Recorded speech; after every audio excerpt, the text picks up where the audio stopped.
I'm Sean Locke, and welcome to Argumental, the show where the hottest names in comedy debate the biggest issues facing mankind. Issues like, when is Simon Cowell's wedding?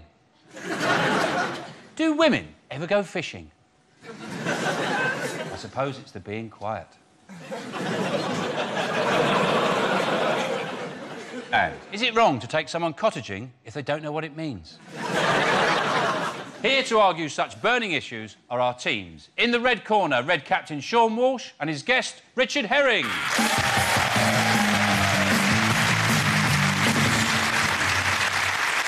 And on the blue team, Captain Robert Webb and his guest, Ardal O'Hanlon.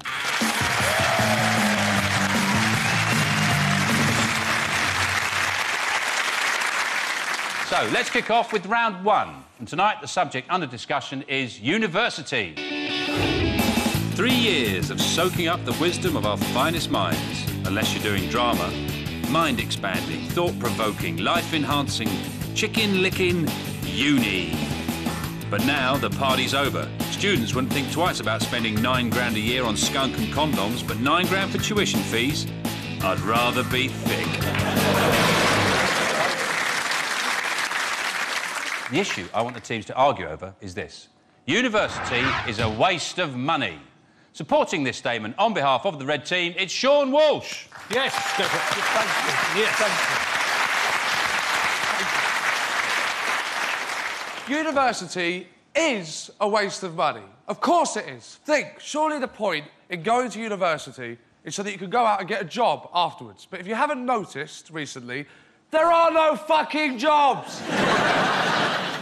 £27,000 it is, all in all, to go to university. £27,000. I've walked past a student house. That doesn't look like a £27,000 lifestyle, does it? All you need is some posters. The Che Guevara poster with, and this is important, no idea who he actually is. I think he was in Pirates of the Caribbean 9. The Mona Lisa poster, the one with a spliff. And the Jack Daniels poster. And just the poster, because, of course, if you're a real student, you don't have the money to go out and buy an actual bottle of Jack Daniels. No. All you can afford are cans of Carling. You might be thinking, yeah, but, you know, technically, if all you've got is some posters and some cans of Carling, then you don't have a degree. But you don't need a degree, do you? How much do you really need to know about the world anyway? Physics, don't put a cat in the microwave. Geography, avoid Scotland. French, I said chicks. And history, it doesn't matter how long you look at it, what Hitler did was out of order.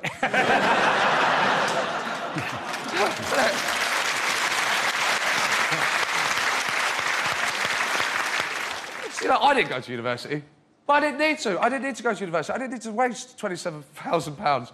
I've got a Richard Herring in my pocket. Yeah. When was the Cuban Missile Crisis? Richard? 1962. Brilliant. What was the name of Henry VIII's fourth wife? Anne of Cleves, the Flanders mare. Definitely. But even if you don't have your own Richard Herring, which I appreciate you might not, you know, you don't need to spend £27,000 anymore. We've got broadband, which is just £10 a month. Where's Robert the Bruce from? Simple. Google it. What happens in Hamlet? Google it. How many girls does it take to shit into a cup? I know this one. 2. Richard told me. What team should I vote for? Red. We've done it. Yeah. We've won it. We've done it. We've done it. We've done it. Thanks, Sean. Thanks for that very convincing argument. OK, next up, opposing the statement, it's Robert Webb.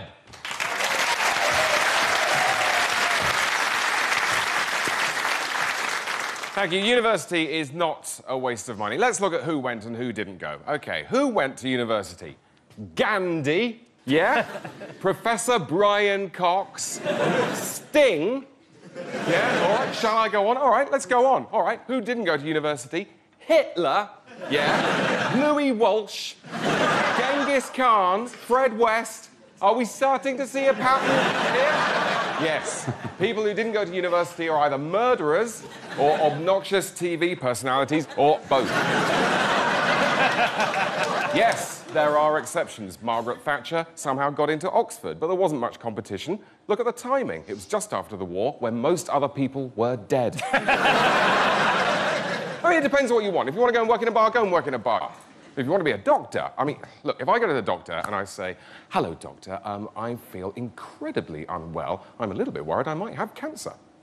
Well, I don't want the doctor to say, "Oh, that's fine. I didn't actually go to university. I thought it was a waste of money. But I have got this B in GCSE biology." So I think what's wrong with you, Robert, it's very common, actually. There's something has gone wrong with your photosynthesis. So what I'd... it's quite common. What I'd like you to do for me is to go home, get a chickpea, put the chickpea in some damp cotton wool, stuff the cotton wool into a test tube, leave it for 2 days or a couple of weeks. I only got a B, and then go back to it. And if it's got, if it's sprout, I mean it's sprout, if it's grown out, if it's got it coming out of it. So I didn't go to university. I thought it was a waste of money. I've never really had to express myself with any degree of real precision. But if it's got it coming out of it, if it's germinated, then that means that, yes, you probably do, or don't, or do have cancer. Is that okay? I think I would leave that doctor's surgery, and I'm not afraid to say it, dissatisfied. And what's the alternative? Are you going to be one of those people who go around saying, "I went to the University of Life"? Look, I went to the University of Life, and then I went to the University of Cambridge, and I can tell you which is best. It's not free. It was free for me. I wish it was still free. It's not free anymore. But as Gandhi said, screw it, go for it, worry about the money later. Vote blue. Thank you.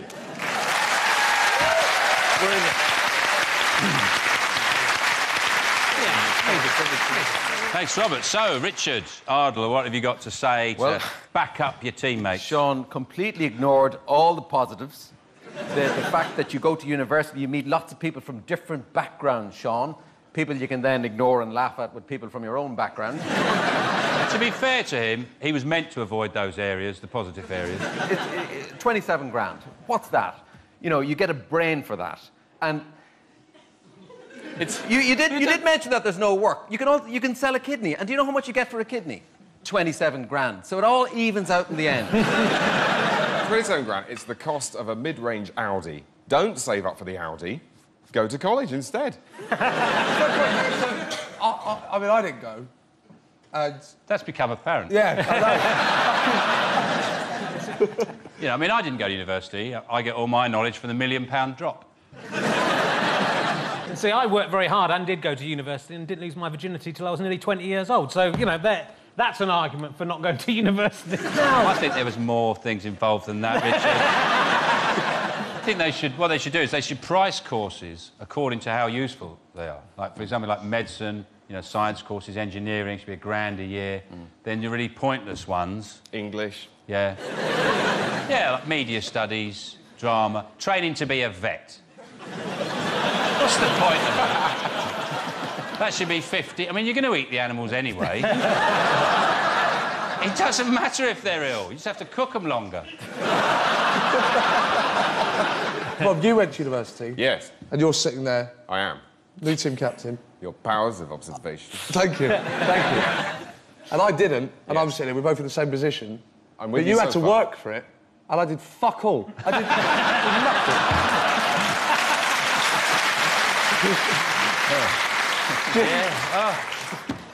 There's another thing, you know, on the economics of it. There's students can avail of discounts, so they can buy pizzas at a great discount and shirts.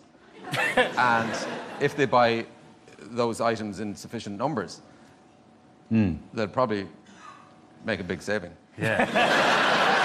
Well, I tell you what, if I wasn't thinking of voting blue before Ardle said that, he's made a lot of people's minds up with that. So, it's time to decide Who made the best case? The audience have to decide. Hold up your red card if you agree with Sean, who thinks university is a waste of money, and your blue card if Robert convinced you university is not a waste of money. Please vote now!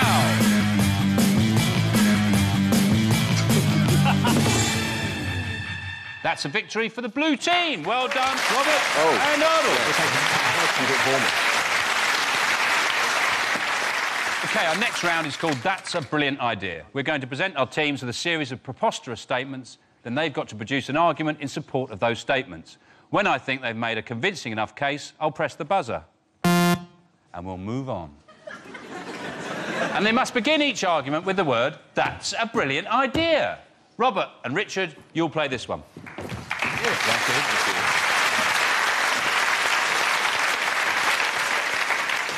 Robert, we'll start with you. Here's your first statement. Britain's next monarch should be chosen by reality TV. I think that's a brilliant idea, if for no other reason than to see the look on Prince Charles's face. I mean, you wait 60 years for your mum to die, and then the job goes to Jedward.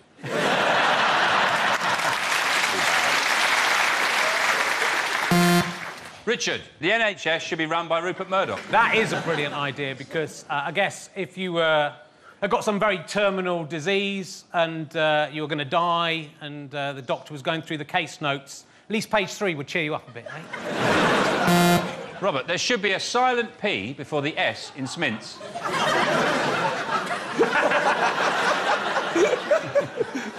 I wrote this one.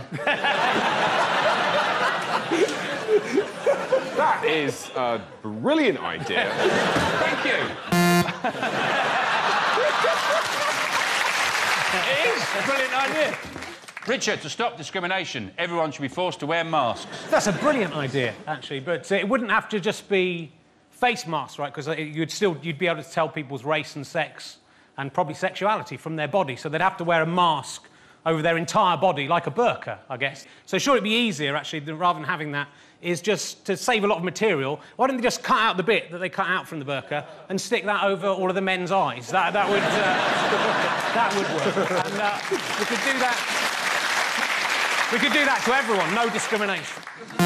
Robert, Pippa Middleton should donate her bum to the nation. That is a brilliant idea because then she'll be the nation's favourite arse. Whereas Mick Hucknall will remain the nation's biggest arse. Richard, yes. The Pope should arrive everywhere by hang glide.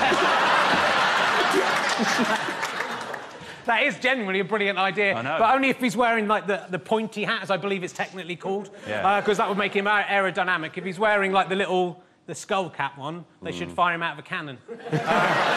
And it should only be the Pope is the only one out of the Catholic priesthood that should be allowed to do that. Otherwise, they'll have to put sort of anti-aircraft guns around playgrounds. Well done.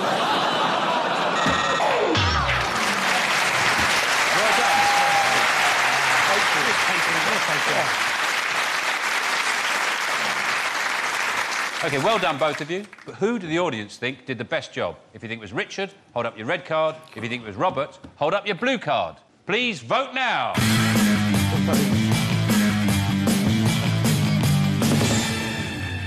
That looks like a victory for the red team. Well done, Richard. Join us after the break to find out if pets should be banned.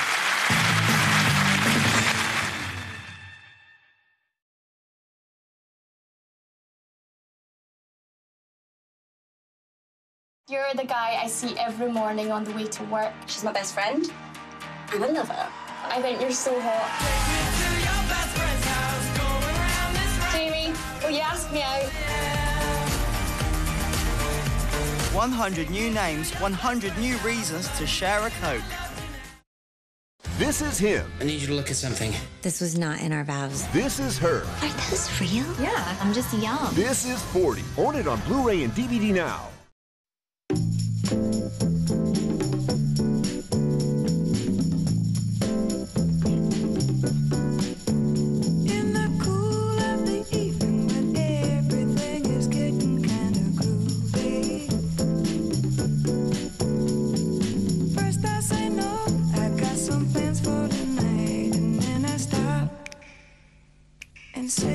32red.com. Join tonight for £32 free. Now hang me up to dry. You run me out too many times. More and more families are discovering Nutella. Each 15-gram portion contains 2 whole hazelnuts, some skimmed milk and cocoa. And Nutella releases its energy slowly. Wake up to Nutella. Argos it and get a free £5 voucher when you spend £50 or a free £10 voucher when you spend £100. Argos it. Wow. Why have thousands of women already tried Calin Plus? I knew that calcium was key to keep bones strong, but what I've just learned is that vitamin D is also very important. It helps the body use calcium.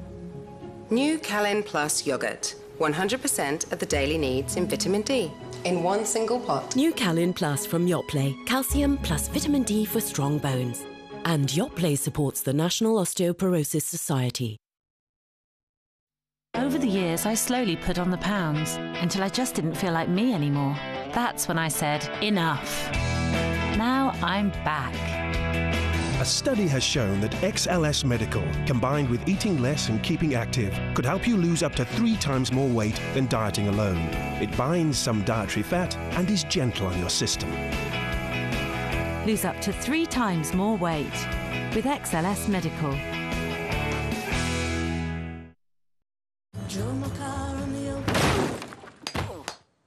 First they're sour, then they're sweet. Oh, thanks. Maynard's Sour Patch Kids. Sour, sweet, gone. And now, grab a bag of new Maynard Sour Patch Kids Soda Pops. Join in on Facebook. I kissed you goodbye at the airport, held you so close to me, I said, so here we are now, and I can't stop from crying, Lily. And you said, hey, hey, ho, you know this is the way to go. You will forget about me when I'm on that plane. Forget about me when I'm on that plane. Tonight, tonight, tonight, tonight, I wanna be with you tonight, tonight, tonight, tonight, tonight, I wanna be with you tonight.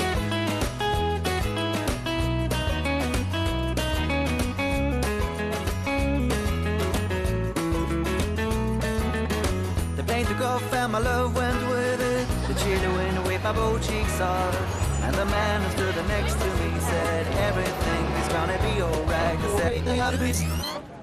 I kissed you goodbye at the airport, held you so close to me. I said, Estrella Damm, the beer of Barcelona.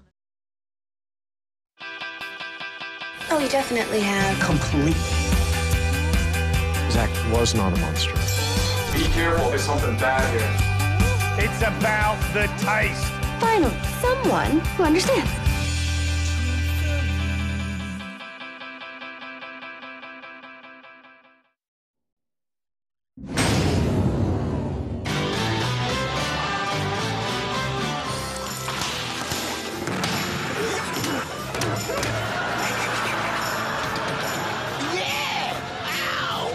Mr. Lister gambled you in a poker game, sir, and I'm afraid to report he lost you. We're all deeply sorry, bud. Apart from me and him and him.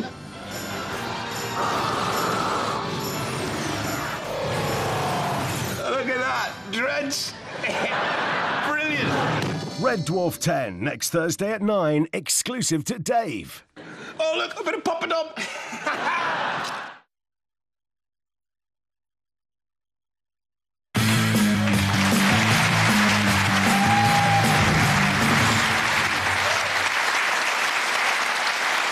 Welcome back to Argumental. Right, on to our live guest round. And to help us get to the heart of the next debate, welcome tonight's special guest, Asher Tank and Sinbad. Oh, wow. Thank you. Thank you, Asher. And you've brought us with your snake, Sinbad. Sinbad, he's got his sticking his tongue out there. Is he hungry? He shouldn't be. Not right now. No, he's eaten. When did he eat? Last week. Last week? Yeah. So what does he eat? Rats. Lovely. How many rats does he have? Just the one. Right. So one rat a month. That's the same diet as Sean Walsh. That is one rat a month. And this snake you have is not dangerous at all. No, not unless anyway, you're a rat. Everyone's safe here. Although she did used to be in a double act. Oh dear, bloody honest, I'm having a good time. Just one more question is, do you have a special bag for it, like you would for a trombone? OK, so thank you for joining us, Asha. And the statement I want you to argue is, all pets should be banned. And first up, it's Richard. Go on. It's not like this game isn't hard enough already without standing with a snake just out of my vision here. This is slightly terrifying. The only way I'm going to tell that I'm about to die is by your face going, ah! That'll be the last thing I see. Think of all the shoes you could make out of that. So, are you safe because you're disguised as a tiger? That's... OK, we'll get on. So, of course, all pets should be banned. We've been at war with animals since the start. Animals have been trying to kill us. We're trying to kill them. That's nature's way. To begin with, the animals were better at killing us. The saber-toothed tigers, they got us. Then we got weapons. We got better at killing them. We got the upper hand. Now we're pretty much in control, but the animals occasionally have a little crack back, take a few of us out, and they were the sharks and bears and stingray. Got one, didn't it? Good work from the stingray. You wouldn't expect it. My favourite one is that little fish that swims up the end of your cock. That is an impressive... They thought of ways to get you, but they're not our friends, they're our enemies. Why have pets got this special status? And I think it's because they're clever, they've sneaked up. They've realised there's a war going on, the humans are winning the war, and so they've kind of sneaked in, get our affection, we have to look after them. Basically, pets are, in this war between animals and humans, are collaborators. Then if they're not collaborators, then they're sleeper agents. Your budgie's sitting there thinking, when I've worked out how to use the espresso machine, then we're going for it. That's... I think the danger with having a pet in your house 24/7, it's the temptation, isn't it? If you leave a man alone in a room long enough with anything, you know what he's going to start doing. It's there 24/7, it's convenient, it's warm, it's fine.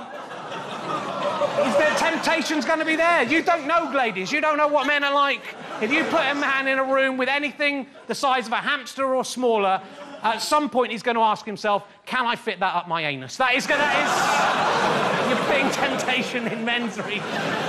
That, if nothing else, is why you should be voting red this time. Thank you.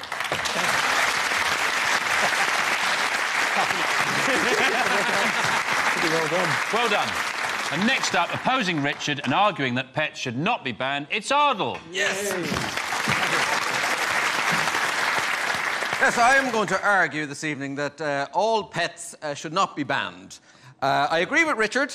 Some pets should indeed be banned, but there is one notable exception, ladies and gentlemen. You know what I'm going to say. It is the dog. Of course the snake should be banned. I mean, look at it. It's totally unacceptable as a pet. I'm sorry. Fine as a draft excluder, absolutely second to none. As an organic, self-knotting tie, I think it's brilliant.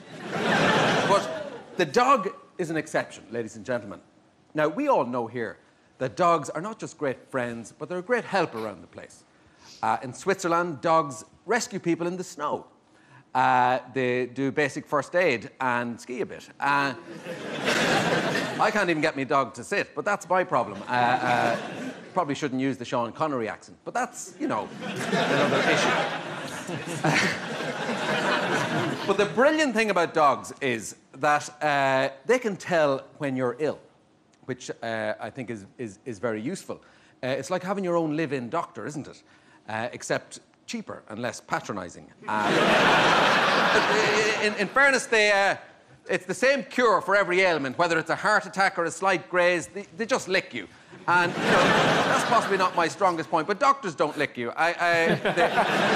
They refer you to a specialist and who may lick you. But this is the key point, ladies and gentlemen. Dogs are dependable creatures. I mean, who else is going to guide the blind? I mean, perhaps Richard finds it amusing for blind people to fall into drains. Maybe that's his idea. Maybe that's his idea of fun. But, ladies and gentlemen, it is the trusty dog we rely on to do this difficult job. But perhaps Richard wants blind people to be banned as well. I don't know. Do make sure you ask me about that. I will ask you later. Rather than just leave that hanging. Richard wants blind people to fall into some holes. Yeah. Just leave that. As your Facebook status. But the important thing to remember is that dogs know stuff that we don't know.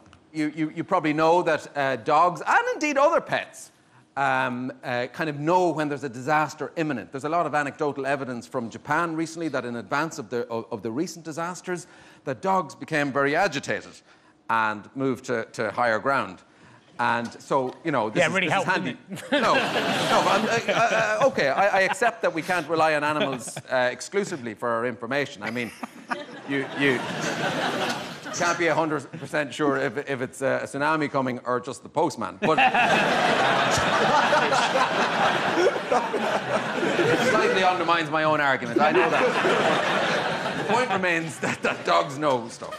But they're also great fun. I mean, let's face it, the best thing about having a dog is he lets you dress him up. Now, you know, he probably doesn't like that very much, but he goes along with it because he's obliging. I mean, you know, like, Asha, can you get a tartan jacket onto that monster? I don't think so, no. But a dog will let you do that. Most animals won't. Most of your friends won't. Your wife certainly won't. You know, she'll just go on about, oh, my dignity. You know, dogs don't have that problem. And I know Richard would probably say that dogs and pets are messy creatures. And I have a dog, and, you know, yes, I don't like first thing in the morning, my first job every day is to pick up dog waste. But I ask you, ladies and gentlemen, to consider this. Is there a more appropriate metaphor for the human condition than walking around the block with a bag of shit in your hand? So I hope I have convinced you to vote blue. Thank you, Aro, and thank you, Asha and Simba. So, Robert and Sean, is anything like to say to support your teammates? Can I please just step in before... Can I be given a chance? I don't... the question is, all pets should be banned. Not all animals should be banned. I'm not saying animals should be banned. I think there should be dogs. I don't think we should allow them to have pets. So they can go and work for us. They can be our slaves. But my problem is them coming into our house and taking a piss, basically, aren't they? See, I'm against the working dogs. I'm even against that. You know, I think there's enough unemployment at the moment. They're taking their jobs, you know. The only thing I fear is the kind of rising up of a sort of Planet of the Dog situation, where they make us our slaves and become our masters. That's the point you wanted to clear up. Yeah. Not that you want to push blind people into drains. Well, no, yes, yeah. Yes, right. I find it funny when everyone falls down holes. I'm not prejudiced against anyone. That's a good point. Anything you'd like to say in support? I think pets are very important. Pets are, you know, they provide company for, you know, the elderly and the vulnerable and the mentally infirm. And take Paris Hilton. I mean, she has no dogs, then, you know, what's she going to keep in her handbag? Who's going to give her careers advice? I don't think you've thought this through. I would go further. I would say that dogs actually civilized us. It was when the dog came into our lives in the early days of Homo sapiens. He showed us qualities that we didn't have in those days. You know, loyalty, friendship, devotion. But the thing we'd like most to learn from dogs is being able to lick our bollocks, isn't it? That would be wonderful. It would be good. Nobody'd be here. I would literally be lying down in a corner there, just licking my bollocks all day. But as well with pets, you know, like these people like the snake and the spider and the lizard, these crazy people that get these for pets. If one were to lose their pet, what you want to think is, oh, I miss Snuggles, or something. You don't want to lose your pet and think, fucking quickly! Everyone get out! Get out! Get the gun! Quickly! And you have to go outside and start putting posters on trees saying, if found, fucking shoot it! Shoot it! It's terrifying.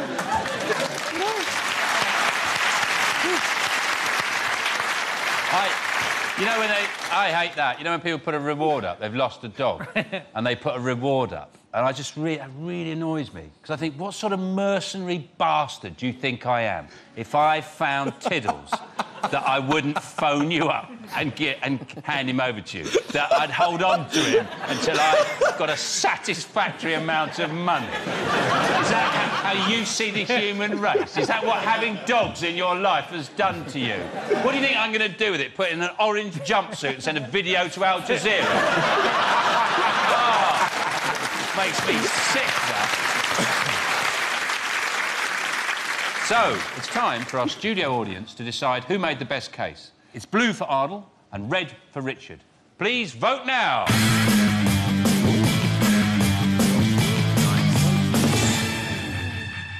So it looks like it's a win for the Blues.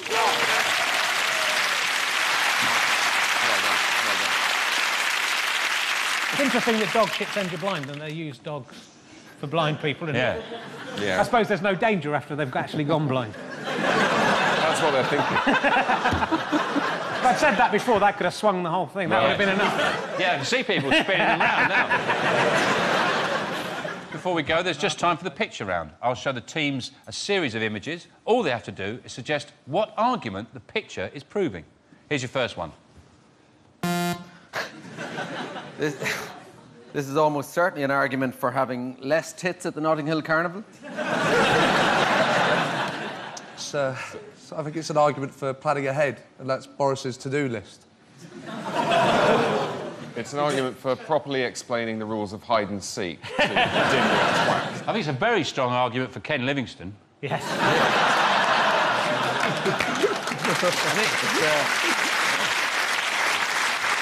I think any time you ever see Boris, you just think, vote Ken. What's this one an argument for?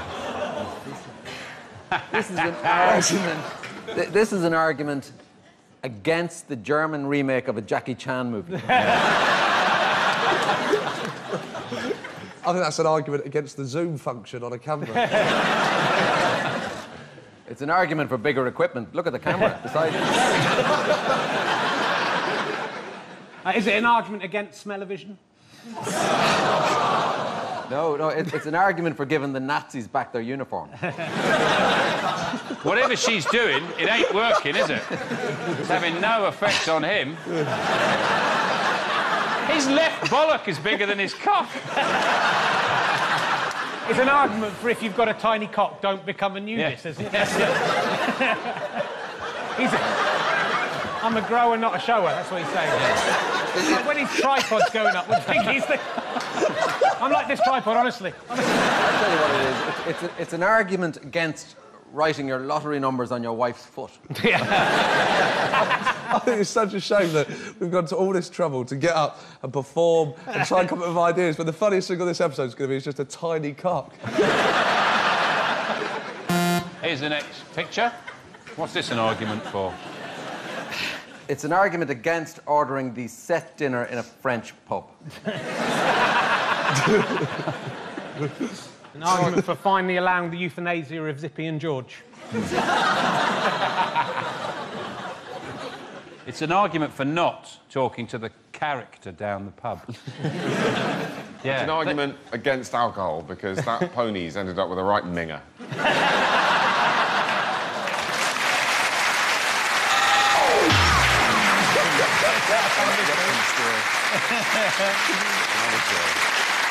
So, time for the final vote.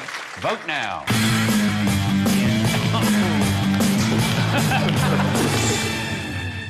So it looks like it's a win for the red team. Which means tonight's show is a draw. Right. So thanks to tonight's guests, Richard Herring and Ardle O'Hanlon, and to our captains, Sean Walsh and Robert Webb. Good night. Good work.